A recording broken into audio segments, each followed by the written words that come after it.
Hola, mi nombre es Evelyn López. Hola Evelyn, mi nombre es Agné Hernández. Nos sentimos felices por la presencia de cada uno de ustedes.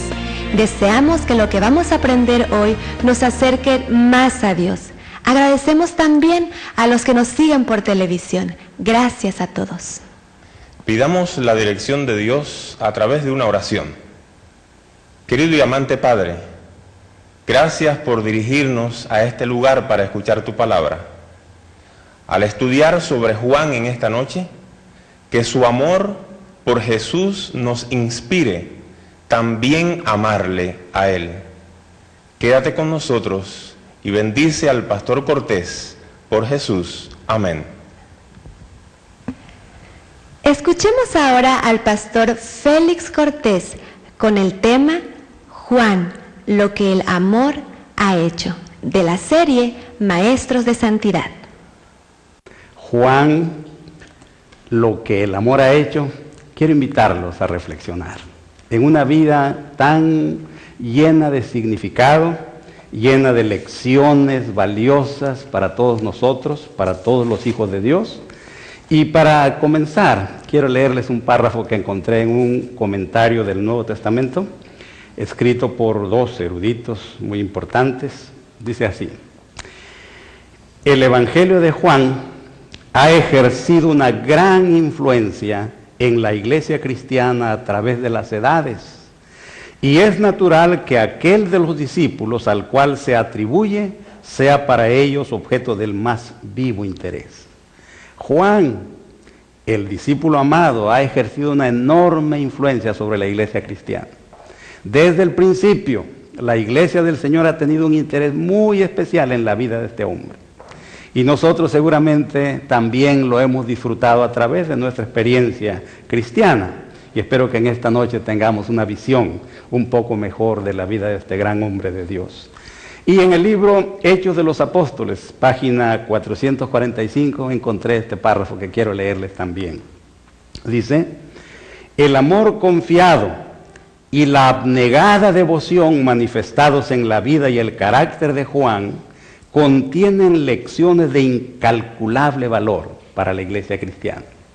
Y algunas de esas lecciones de incalculable valor es las que quiero que estudiemos en esta noche. Juntos aquí, para conocer, como dije y repito una vez más, un poco mejor esta vida de este gran hombre de Dios.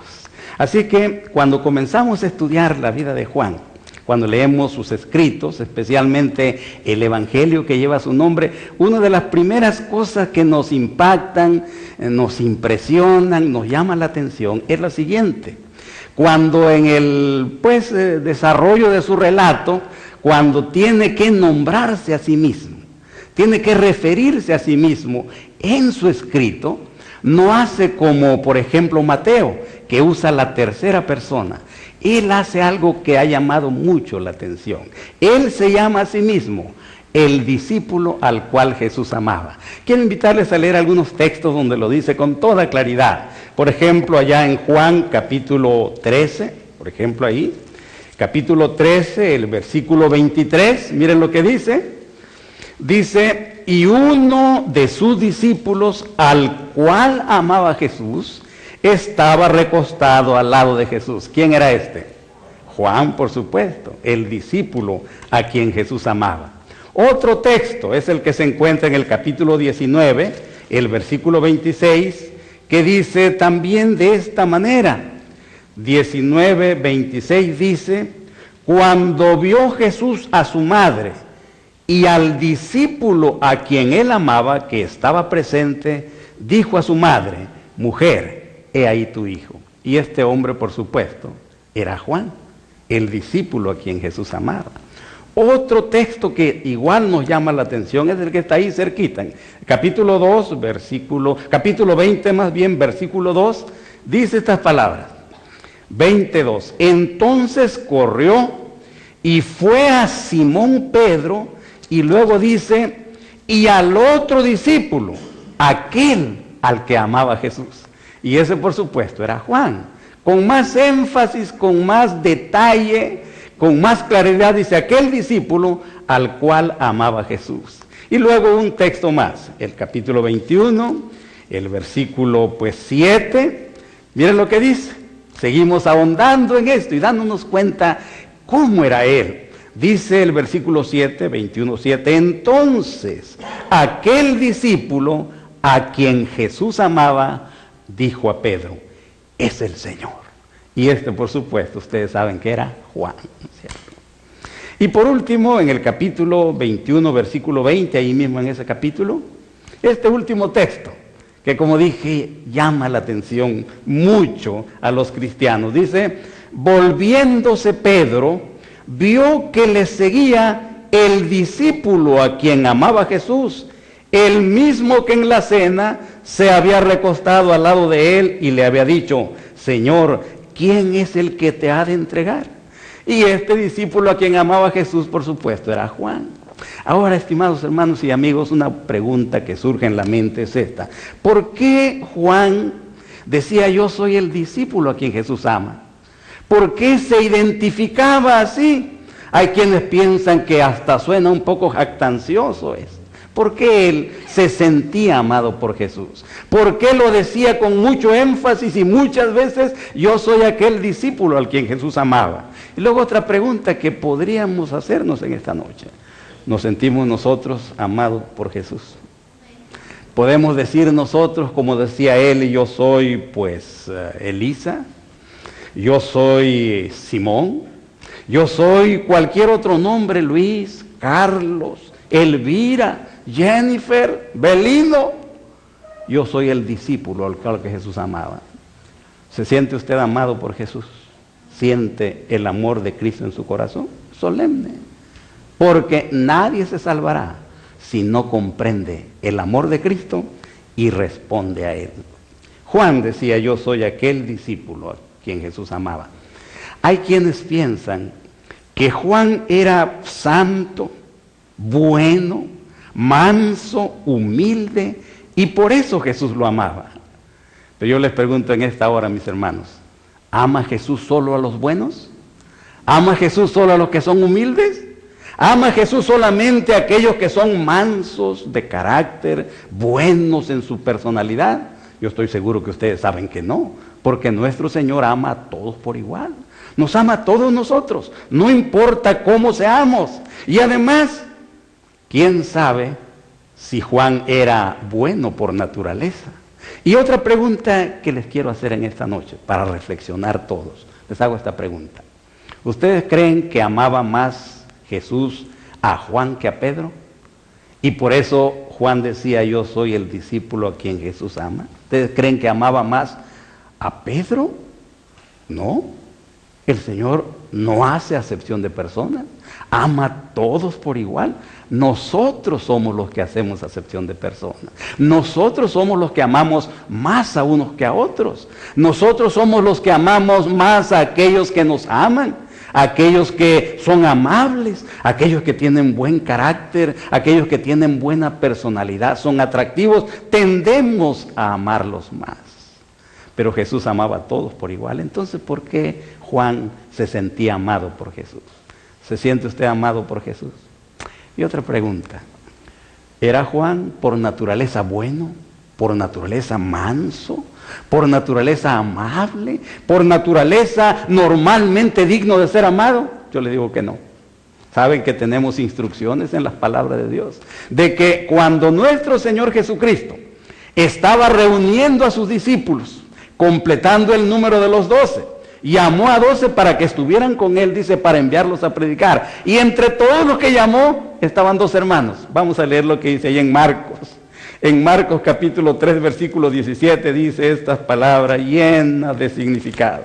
Marcos capítulo 3, versículo 17. Miren lo que dice. Dice el versículo 16, por ejemplo, Marcos 3, 16. A Simón, a quien puso por sobrenombre Pedro, a Jacobo, hijo de Zebedeo, y a Juan, hermano de Jacobo, a quienes apellidó Boanerges, que quiere decir ¿qué cosa? Hijos del trueno. Y yo cuando leo esto me pregunto cómo los vería Jesús cuando venía este par de hermanitos. ¿Cómo los vería Jesús? Cuando los vio venir, los vería fuertes, ¿no es cierto? Vigorosos, llenos de fuerza, con un cuello tremendo, con piernas de futbolista, con pues esas características de los pescadores que comen muy bien y trabajan mucho y duermen muy bien, llenos de vigor y llenos de fuerza, tremendo. Y él les puso un nombre muy significativo, hijos del trueno, violentos, fuertes, duros, difíciles. Y no era naturalmente, por naturaleza, pues decimos una persona buena, humilde, era un hombre difícil de carácter. Y de hecho, la revelación divina nos ha dejado una lista de los defectos que tenía, porque dice que tenía defectos graves. ¿Y saben cuáles son los defectos que tenía? Yo los anoté aquí, miren lo que dice. Dice que era orgulloso, un defecto muy grave, ¿no es cierto? Un defecto muy malo. Otro defecto era pretencioso, que a la gente una persona pretenciosa no le cae bien, ¿no es cierto? A nosotros no nos cae bien una persona pretenciosa, probablemente porque somos iguales, ¿no es cierto? Pretencioso era él. Dice que tenía otro defecto, ambicioso de honor. Le gustaba, deseaba, buscaba la manera y promovía para que lo honraran, lo distinguieran, le dieran nombre y le dieran fama. Y luego tenía otro defecto, impetuoso, tenía mal genio, era vengativo y se vengaba cuando podía y estaba dominado por un espíritu de crítica. Así era Juan, muy parecido a mí, muy parecido a ustedes, muy parecido a nosotros que tenemos también grandes defectos, ¿no es cierto? Así que no era porque era bueno que Jesús lo amaba, no era porque era un hombre manso y humilde, sino porque Jesús ama a todos y por eso amaba a Juan. Y eso nos da la seguridad de que a nosotros también nos ama, no importa cómo seamos, no importa cuáles defectos tengamos nosotros. Y ahora conviene meditar en esa pregunta, ¿por qué Juan se sentía amado por Jesús? ¿Por qué?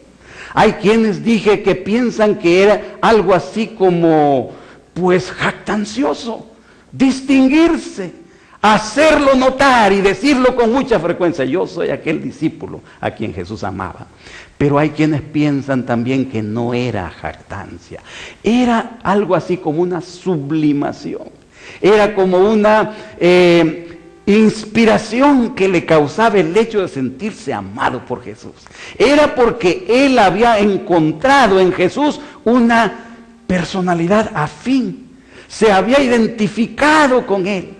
Percibía el amor de Cristo y tenía gran gozo en ello. Y por eso en un arranque de inspiración, por una personalidad especial que así se expresaba, por un estilo elevado en su manera de escribir, él decía, yo soy aquel discípulo al que Jesús amaba. No porque tuviera jactancia, no porque se enorgulleciera de ello, sino porque tenía una clara conciencia del amor de Cristo.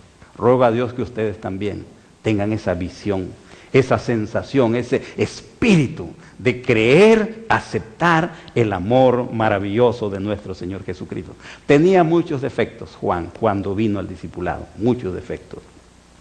Y ustedes saben, porque leen la Biblia, son cristianos, que varias veces en su ministerio se manifestaron estos defectos de manera notable y distinguida.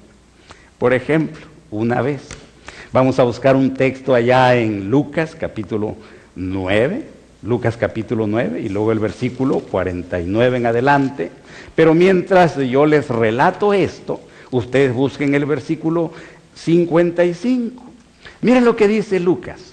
Dice que nuestro Señor con sus discípulos, el último viaje parece que iban a Jerusalén, y llegaron a un lugar cerca de una ciudad de Samaria.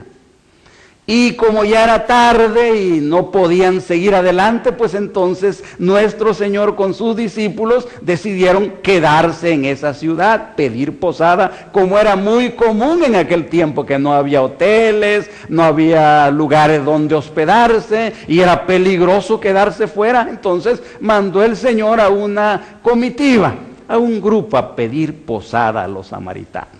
Pero dice la Biblia, y lo dice aquí, que no se llevaban los samaritanos bien con los judíos. Ustedes saben que no tenían una buena relación. Y como vieron que nuestro Señor con sus discípulos se dirigía a Jerusalén, tuvieron celos, mala voluntad, y le negaron la hospitalidad que no se negaba antes y que no se le negaba a una persona distinguida como esta. Una persona de tanta influencia y reconocido. ¿Cómo le iban a negar eso? Lo que no le hubieran negado a nadie, por humilde que fuera, se lo negaron al Señor. Y Juan parece que estaba en la comitiva. Y dice que cuando llegaron donde estaba el Señor a dar la noticia, venían llenos de indignación, venían enojados, venían con una mente pero bien encendida. ¿Cómo es posible que nuestro Maestro, que quería honrarlos, que quería darles el privilegio de hospedarse con ellos, compartir el pan con ellos, cómo es posible que le hayan negado eso? Y entonces vinieron y le dijeron, eso está escrito aquí, ustedes lo saben, le dijeron, Señor, estos samaritanos no quisieron darte posada. ¿Quieres que mandemos que descienda fuego del cielo y los consuma como hizo Elías? Recordando aquel incidente que se menciona en la Biblia. Y ocurrió entonces que cuando Jesús oyó eso, miren lo que dice el versículo 55. Miren lo que dice, entonces volviéndose él, como que se hubiera estado distraído viendo el panorama, como se hubiera distraído en otras cosas, no oyó bien lo que le dijeron en todo, pero cuando le dijeron que iban a pedir que descendiera fuego del cielo, dice que se volvió rápidamente a verlos y le dijo, oigan, ustedes no saben de qué espíritu son, porque el Hijo del Hombre no vino para perder las almas de los hombres, sino para salvarlas. Tremendo, mis hermanos. Ellos, piensen ustedes, en esa ciudad donde había, bueno, digamos que hubieran habido 1000 personas allí, hombres, mujeres, niños, señoritas, ancianos, venerables, todos hijos de Dios, todos ovejas a quienes el Señor había venido a buscar, gente por la cual Él había venido a morir, que iban a oír el mensaje de gracia. Y ellos, creo yo, que si el Señor hubiera dicho sí, y hubiera descendido fuego del cielo y los hubiera consumido, se hubieran alegrado. Así eran estos, hijos del trueno, tremendos. Un defecto muy grave, como dije, muy parecido a nosotros, ¿no es cierto? Que a veces también tenemos reacciones de este tipo. Y puede ser que el Señor se vuelva sorprendido, escandalizado de estas cosas y nos ve y diga, oiga, ustedes no saben de qué espíritu son. Porque el Espíritu de Dios nunca trata de destruir, sino trata de salvar. Ustedes no saben de qué espíritu son. ¿Se dan cuenta, mis hermanos? Otra vez, ahí mismo está en este capítulo, los versículos 48, 49 y 50, dice que cuando el Señor mandó a sus discípulos a predicar el evangelio, los mandó de 2 en 2, les dio instrucciones bien definidas de lo que iban a hacer. Y ellos salieron de 2 en 2, compañeros, el amigo con el amigo, el compañero con el compañero, los que se entendían mejor, y salieron a predicar, y fueron a predicar. Y un día, cuando estaban por ahí en alguna ciudad, de repente ven un tumulto, un gentío, un escándalo, un movimiento, mucha gente ahí viendo algo en el centro, y entonces ellos pues se acercan también, y cuando se acercaron para ver, vieron que ahí en medio del círculo aquel estaba un endemoniado, revolcándose, echando espuma por la boca, blasfemando, hablando en lenguas extrañas, y ahí estaba, viéndolos todos, y ellos también. Y entonces de repente ven que un hombre se acerca y les dice, con permiso señores, con permiso, se acerca y luego se pone frente al endemoniado y le dice, espíritu inmundo, te ordeno en el nombre de Jesús de Nazaret que salga de este hombre. Y salió el espíritu. Y entonces Juan y su hermano Jacobo se vieron. ¿Y este? ¿Quién es este? ¿Quién es? Y entonces se acercaron, le tocaron el hombro y le dijeron, Señor, queremos que sepa que queda estrictamente prohibido para usted echar demonios en el nombre de Jesús, porque usted no es discípulo de él, nosotros sí. Y entonces cuando le prohibieron eso, vinieron y le dijeron al Señor, Maestro, hemos visto a uno que echaba fuera demonios en tu nombre y se lo prohibimos porque no sigue con nosotros. Y entonces Jesús le dijo, no se lo prohibáis, porque el que no es contra nosotros, ¿qué cosa? Por nosotros es, no se lo prohibáis. Y después cuando ya reflexionaron, después cuando ya maduraron, después cuando ya tuvieron tiempo para pensar, se dieron cuenta de que la razón por la cual habían hecho aquello no era por celos para mantener pura la obra de Dios. No era para ver si mantenían libre de mancha de otro tipo la pureza del evangelio. No era por eso, era por celos profesionales. Era porque no les gustó que aquel hombre se adelantó y echó fuera el demonio antes que ellos hicieran algo, porque el Señor, cuando salieron a predicar, les dio autoridad para sanar enfermos, para resucitar muertos, para echar fuera demonios, para sanar toda enfermedad. Y aquel hombre, sin haber recibido ese mandato, echó fuera el demonio. Nosotros sabemos muy bien que nosotros, los cristianos, tenemos que ser cuidadosos, especialmente los dirigentes. Los ancianos de la iglesia tienen que estar pendientes para que no cualquiera que viene de camino se presente en la iglesia y dice, quiero dirigirme a la iglesia, quiero predicar hoy. No se puede hacer. No a cualquiera le podemos permitir que hable, por muchas razones. Una de ellas para mantener equilibrada la dieta que deben recibir las ovejas del rebaño del Señor. Porque no podemos permitir que cualquiera venga y nos diga cualquier cosa y al ratito tenemos un problema que tenemos que estar resolviendo. Para eso hay orden, disciplina y autoridad. Los dirigentes, los pastores, los ancianos deben cuidar. No cualquiera debe predicar. Cuando alguien se acerca y quiere predicar, le dice, bueno, ¿quién es usted? ¿De dónde viene? ¿A qué se dedica? Porque no lo conozco. Trae su credencial.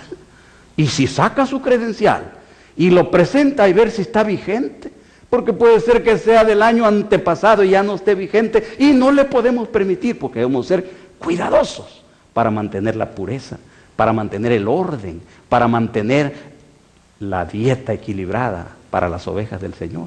Pero no era por eso que ellos habían hecho eso. Lo habían hecho porque habían sentido celos profesionales, porque así eran ellos. Grandes defectos tenían.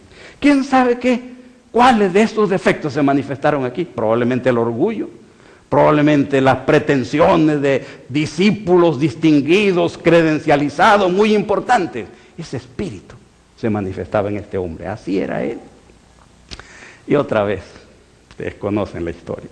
En Mateo capítulo 20, versículo 20, ahí está registrado otro incidente que ustedes han oído muchas veces seguramente. Pero yo quiero contarles lo que está escrito en el capítulo 20, versículo 20, y luego leer un último versículo. Ustedes saben la historia, que un día estaba el Señor en un lugar enseñando, Y entonces la señora, la madre de estos dos discípulos, Juan y su hermano Jacobo, pues se acercó al Señor y se arrodilló delante de él.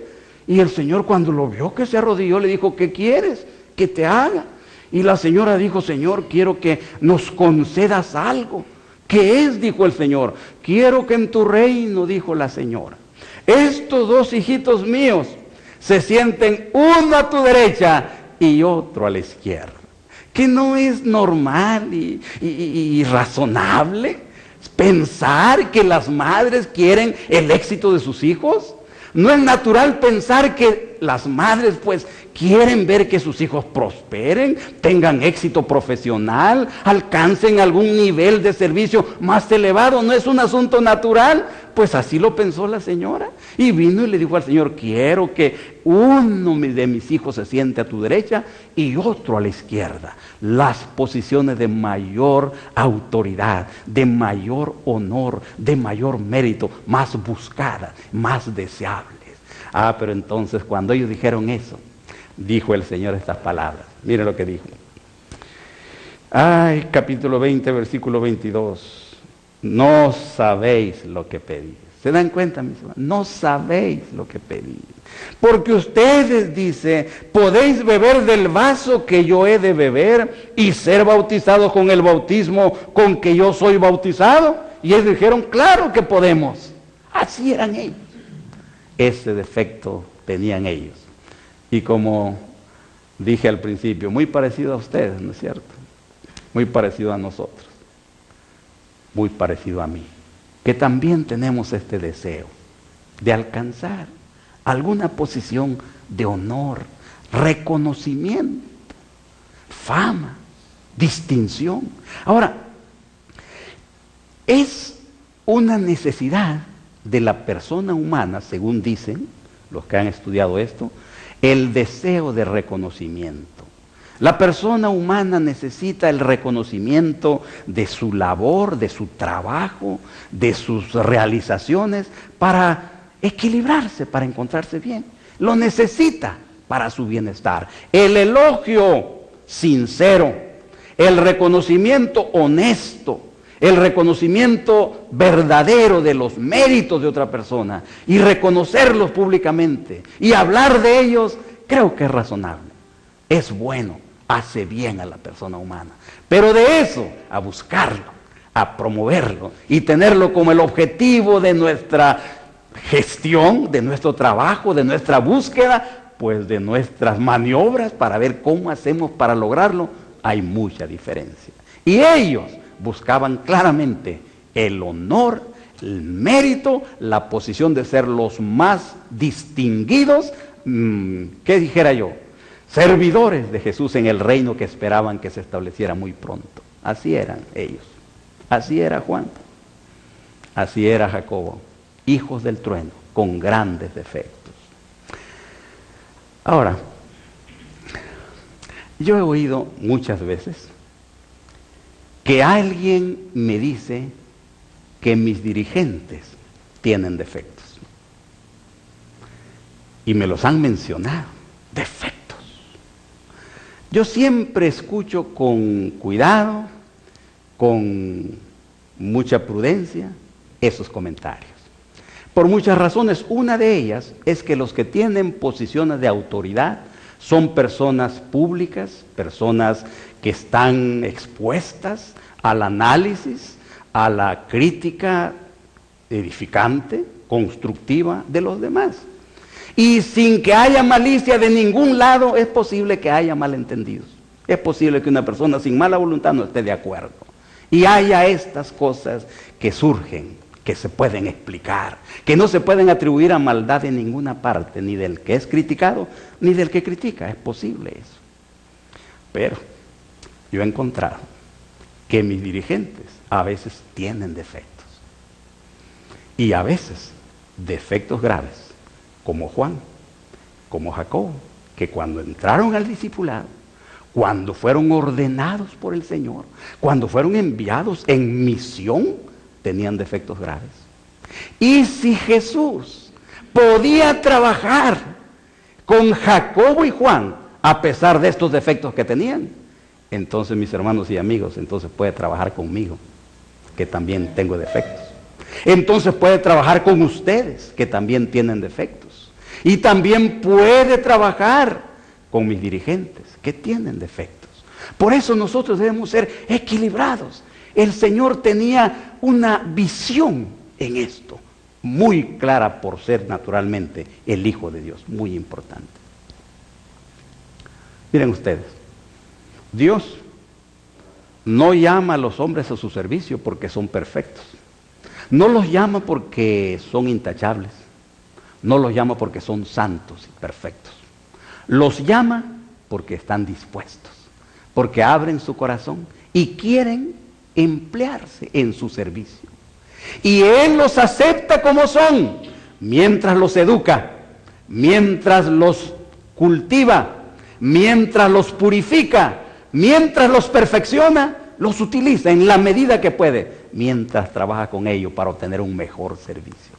Así es Dios, mis hermanos. Y por eso nosotros debemos tener esto en nuestra mente bien claro y ser muy equilibrados cuando tengamos la tentación de criticar alguna falla detectada en alguno que tiene una alta investidura. Porque el Señor, en estos dos apóstoles nombrados y enviados en misión, comprendió los defectos humanos que debían corregirse y que llegaron a corregirse para honra y gloria de Dios y para tranquilidad de nosotros que estamos aquí. Así eran estos hombres cuando vinieron al discipulado. Así eran ellos, con defectos. Juan tenía defectos graves hasta que conoció a Jesús, como dice aquí en Primera de Juan capítulo 1, Primera de Juan capítulo 1, lo que hemos leído en esta noche. Dice Primera de Juan capítulo 1 versículo 1, lo que era desde el principio, lo que hemos oído, lo que hemos visto con nuestros ojos, lo que hemos contemplado y palparon nuestras manos tocante al verbo de vida, porque la vida fue manifestada y la hemos visto y testificamos y anunciamos la vida eterna, la cual estaba con el Padre y se nos manifestó. Lo que hemos visto y oído, eso os anunciamos. Hermanos, cuando Juan y su hermano Jacobo, pero ahora estamos hablando de Juan, cuando conoció a Jesús, cuando vio al Señor, cuando se acercó a Él y tuvo la oportunidad de empezar a comprender su carácter, quedó asombrado, quedó perplejo, quedó asombrado de la personalidad, del carácter de Jesús.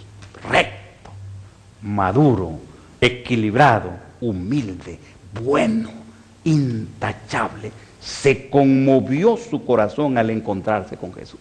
Se llenó de admiración por el carácter del Señor. Y entonces deseó con todo su corazón ser transformado a la semejanza de Cristo. Comprendió sus defectos. Mientras más veía a Jesús y más lo comprendía, más se daba cuenta de sus propios defectos. Al ver la personalidad y el carácter de Jesús y compararse con Él, claramente se veía cómo era con más claridad todavía. Comprendió sus defectos, deseó con todo su corazón ser transformado, se aborreció a sí mismo y se dedicó a algo maravilloso, mis hermanos. Se dedicó a conocer a Jesús, se dedicó a entender a Jesús, se dedicó a oír lo que decía y andaba siempre con Él. Tenemos instrucciones que dicen que donde quiera que iban, Juan siempre procuraba estar cerca de Jesús. Si Jesús hablaba, se ponía en una posición adecuada para ver sus gestos, para oír perfectamente sus palabras, para no perder ningún dato. La influencia de Jesús se ejercía sobre su vida. Cuando caminaban por los caminos, viajando en Palestina, tan malos que son, tan calurosos que son, tan polvorientos que son, cuando iba por ahí, Juan, qué emocionante es pensarlo, mis hermanos, se acercaba a Jesús y reverentemente, me imagino en algún momento, tocaba al verbo de vida. Dice, nosotros tocamos al verbo de vida. Lo vio, lo escuchó, sabía que era Dios manifestado en carne, sabía que era Dios en esencia. sabía que era el Hijo del Dios viviente. Y entonces en esa contemplación se perdió de vista a sí mismo, se olvidó de sí mismo, se dio cuenta lo maravilloso que era el carácter de Jesús. Y poco a poco, siendo reprendido por el Señor, poco a poco siendo amonestado por el Señor, poco a poco siendo influido por el Señor, asombrado cada día más, mientras más la conocía, poco a poco se fue ejerciendo en él una influencia transformadora. Y poco a poco, mis queridos hermanos, tenemos instrucciones que nos dicen que el orgulloso y ambicioso hijo de Zebedeo llegó a ser el discípulo amado. Maravilloso. Juan, el hombre de mal genio y espíritu vengativo, llegó a ser manso y humilde. Juan Boanerges, el hijo del trueno, llegó a ser conocido como Juan Epistetios, como se le conocía en la iglesia primitiva, Juan Epistetios. Juan el que se reclina sobre el seno, Juan el que se acerca al Señor. Así lo conocían en la iglesia primitiva. Y luego Juan, el hombre que tenía graves defectos, llegó a ser maestro de santidad, transformado por el amor de Cristo. Eso que ocurrió en Juan, mis hermanos, puede y debe ocurrir en nosotros. Y solamente se va a producir en la misma forma como se produjo esa transformación en la vida y el carácter de Juan. Y aquí nos sirve el texto que se encuentra en 2 de Corintios capítulo 3, versículo 18, que les leo, dice de la siguiente manera: por tanto, nosotros todos, mirando a cara descubierta como en un espejo la gloria del Señor, somos transformados de gloria en gloria en la misma imagen como por el Espíritu del Señor. Ese es el secreto, la contemplación de Cristo, la percepción de su amor, de su carácter, de su vida, la sensación de que en Él encontramos, mis hermanos, una influencia santificadora y transformadora. Es así como dice que de gloria en gloria se va transformando el cristiano a la semejanza de Cristo. Y por eso conviene preguntarle a usted en esta noche, conviene preguntarle: ¿tiene usted defectos? ¿Se aflige por ellos? ¿Comete errores por causa de sus defectos y está preocupado porque no los puede vencer? Haga lo que Juan. Haga como dije el apóstol Pablo: yo no quise saber nada entre vosotros, sino Jesucristo y Jesucristo crucificado. Ese es el asunto. Ve a Cristo, mire a Cristo, toque a Cristo, escuche sus palabras, leyendo la Biblia, orando, teniendo comunión con Él, alabándolo. Asista a la iglesia, lleve su Biblia cuando va, cante los himnos, manténgase en contacto y poco a poco, no importa quién sea el predicador, con tal que se base en la palabra del Señor, entonces la influencia del carácter de Cristo irá impregnando su vida y misteriosamente, sin darse cuenta cómo, poco a poco el carácter de Cristo irá implantándose en su vida.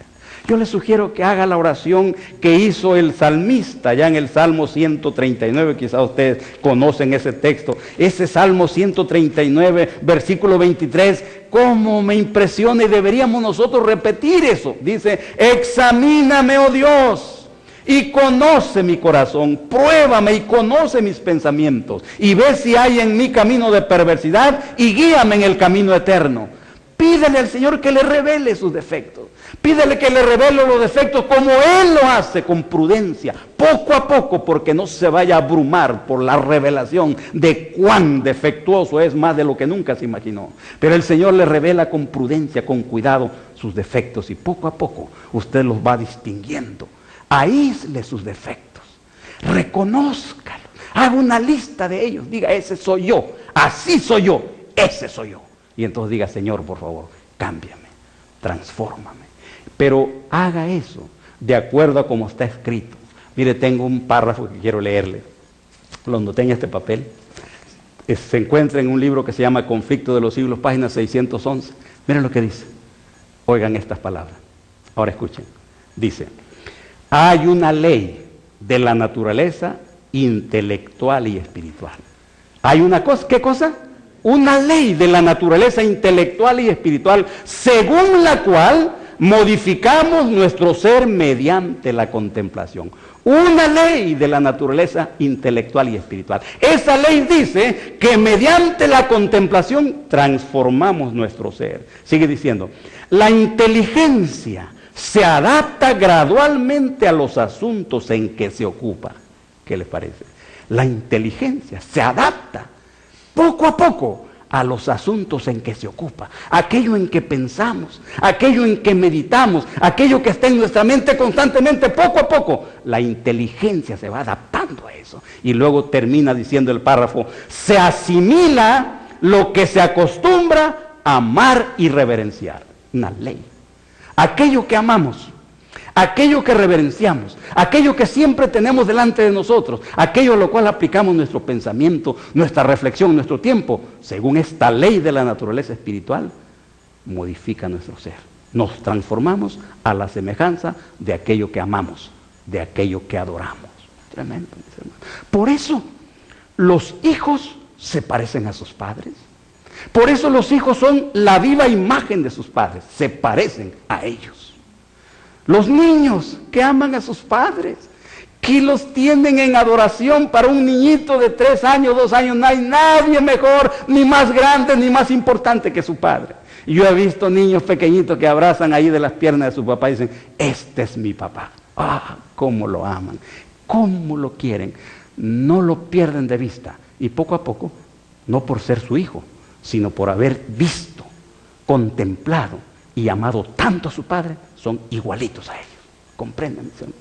Lo mismo puede ocurrir, lo mismo debe ocurrir cuando nosotros nos entregamos a nuestro Señor Jesucristo. Se opera en nosotros el milagro de la transformación.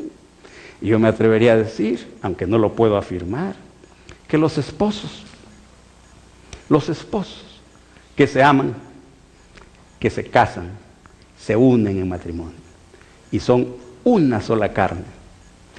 No hay intimidad más maravillosa que la intimidad que produce el amor entre un esposo recto, cristiano, fino, decente, y una mujer cristiana, su esposa, fina, pura, decente, limpia. Más maravilloso. Es una intimidad tan profunda que poco a poco ellos empiezan a parecerse entre sí. No solamente en el carácter, no solamente en la personalidad, no solamente en la forma de ser, no solamente en la conducta, sino que poco a poco, hasta físicamente, pueden llegar a parecer. Comprende, misteriosamente, porque se miran sin parpadear. Ninguna otra persona puede ver a otra persona sin parpadear a los ojos. Solamente la esposa a su esposo, solamente el esposo a su esposa, viendo sin parpadear. Porque ya no son dos, sino una sola carne. Y esa identidad, ese amor, esa concentración, esa contemplación mutua, hace que lleguen a ser uno, en mente, en espíritu, físicamente. Es un misterio. Eso puede ilustrar lo que Dios quisiera que ocurriera entre nosotros y nuestro Señor Jesucristo. Es una ley. Siempre se va a cumplir. No puede fallar porque es una ley de la naturaleza intelectual y espiritual. Esa ley dice, ordena y prescribe que nosotros nos transformamos a la semejanza de aquello que contemplamos. Eso es una promesa maravillosa. Entonces, no sufra demasiado con sus defectos. No se aflija demasiado. Aíslelos, reconózcalos, sepa cuáles son y decida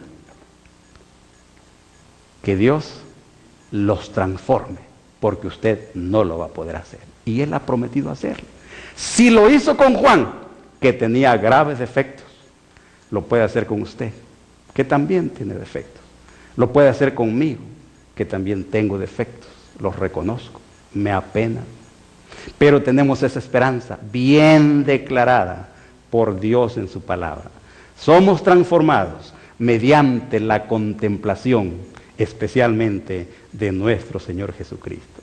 Y Juan tenía una experiencia tan íntima con Cristo. Desarrolló tanto esa comunión con Cristo. Se identificó tanto con Él. Se volvió tan semejante a su Señor que llegó a reflejar naturalmente el carácter de su Maestro. No solamente eso, llegó a conocerlo tanto que no hubo otro apóstol que hablara con tanta propiedad del amor de Cristo como Juan. Nadie llegó a percibir con tanta claridad la naturaleza de Dios manifestado en la carne. Nadie pudo nunca acercarse siquiera a esa percepción que tuvo de lo que es Cristo, el Hijo de Dios manifestado en la carne. Juan, cuando escribió, estaba escribiendo de lo que vio, de lo que oyó, cuando tocó al Verbo de vida, caminando con Él. Y ese privilegio que tuvo Él no es absolutamente ventajoso para Él, sino que nosotros también podemos tener una experiencia muy parecida, si no igual, de contemplar a Cristo, de ver a Cristo, de tocar a Cristo. Cuando nos identificamos con Él en su palabra, podemos tener una experiencia parecida y con el mismo efecto que la experiencia que tuvo Juan, el hombre que tenía graves defectos, pero que fue transformado por el amor de Cristo. Amén, hermano. Ese es el mensaje. Esa es la enseñanza. Ese es el conocimiento que debemos tener nosotros. Ahora, fíjense, tanto conoció a Jesús, tanto se identificó con Él, que dice en el libro que se llama Hechos de los Apóstoles, página 450, estas palabras. Miren lo que dice. Dice, la gloria del Señor se reflejaba en su semblante, la belleza de la santidad que lo había transformado resplandecía en su rostro con fulgor semejante al de Cristo. ¿No es maravilloso? Ese hecho de identificarse con Jesús, verlo, tocarlo, contemplarlo con todo su corazón, tuvo un efecto maravilloso, no solamente en su conducta, sino que en su semblante se notaba, reflejaba, brillaba la santidad que lo había transformado. Y por eso se convirtió en maestro de santidad.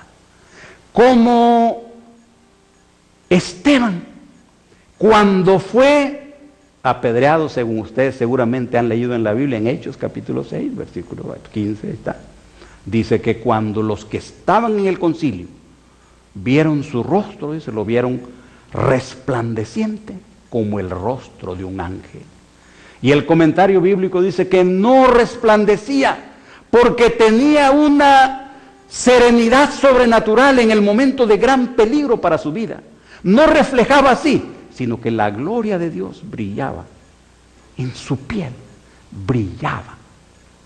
La gloria de Dios reflejada en su rostro, en los pigmentos de su piel, reflejaba la gloria de Dios. ¿Cómo le ocurrió a otro gran hombre de Dios? Si ustedes buscan conmigo, allá en Éxodo 34, 29, por ejemplo, dice estas palabras: aconteció que descendiendo Moisés del monte Sinaí con las 2 tablas del testimonio en su mano, al descender del monte, no sabía Moisés que la piel de su rostro resplandecía después que hubo con él hablado. Cuando bajó del Sinaí, después de haber pasado 40 días y 40 noches en medio de las piedras de fuego, en medio de la gloria de Dios, en el monte que humeaba de la presencia resplandeciente de Dios, después de 40 días, ya la gloria de Dios se había impregnado en su rostro. Brillaba, resplandecía, y él no se daba cuenta, no lo notaba, no sabía. Pero luego dice que cuando bajó en el versículo 30, y Aarón y todos todos los hijos de Israel miraron a Moisés, y he aquí la piel de su rostro era resplandeciente, y tuvieron miedo de acercarse a él. Cuando lo vieron bajar y lo vieron brillante, tuvieron temor y empezaron a hacerse para atrás, empezaron a huir de él. Y Moisés le dijo: ¿qué pasa? ¿Dónde van? Aquellos huyendo mientras se acercaba. Y le dijeron: es que tu rostro brilla. Y entonces Moisés se puso un velo. Y todo el tiempo, después de que estuvo con el Señor, nunca se le quitó el resplandor de su rostro. Se ponía un velo para que no tuvieran temor de platicar con él. ¿Comprenden, mis hermanos? Por eso brillan los ángeles, porque están en la inmediata presencia de Dios.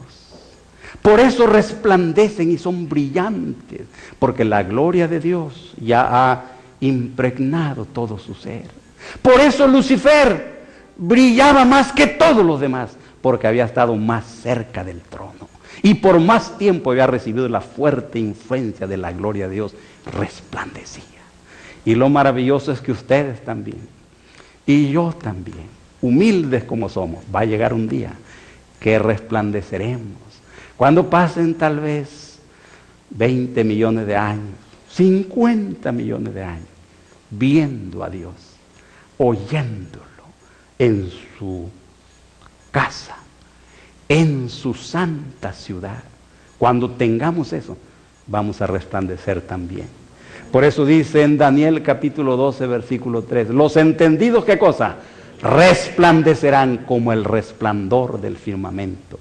Ahora, igual como Enoc, igual como Juan el Bautista, igual como Moisés, igual como Esteban, igual como Juan el discípulo amado, todos nosotros podemos empezar a resplandecer, a tener en nuestra vida el resplandor de la gloria de Cristo, porque lo vemos, lo conocemos, nos acercamos a Él, lo amamos y nos ama a nosotros. Estamos seguros de eso y entonces somos transformados a su semejanza. Amén, hermano. Ese es el mensaje, esa es la enseñanza, y eso les invito a tener en su mente, porque el Señor, mis queridos hermanos, quiere hacer esta obra en nosotros, transformarnos a su semejanza, y ha dado los principios. Ha dado la ley de la naturaleza intelectual y espiritual, y ha dado el ejemplo de Juan, a quien el amor transformó de hijo del trueno en Juan el discípulo amado. Que Dios nos bendiga en esta noche, para que podamos todos juntos hacer la decisión de servirle al Señor con todo nuestro corazón, conocerlo de cerca, para finalmente transformarnos a su semejanza y luego tener un lugar en su reino por toda la eternidad. Que Dios los bendiga en esta noche, que Dios los acompañe y que todos nosotros, cuando se establezca el reino, estemos con Cristo por toda la eternidad. Que Dios nos bendiga.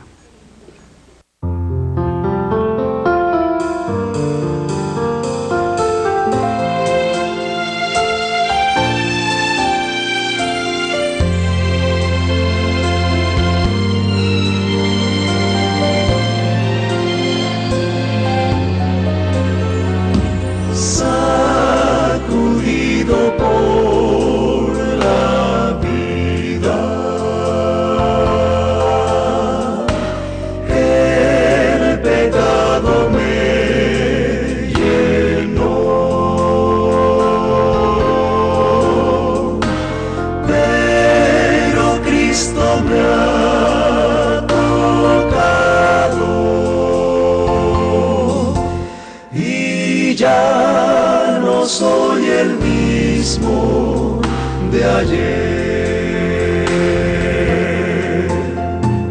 Tócame, sí, tócame. Y ahora sé que el Salvador sana, salva y viene por mí. Tócame la mano de Dios.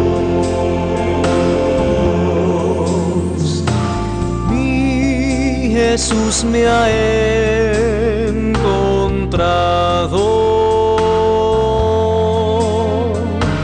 y ya limpio por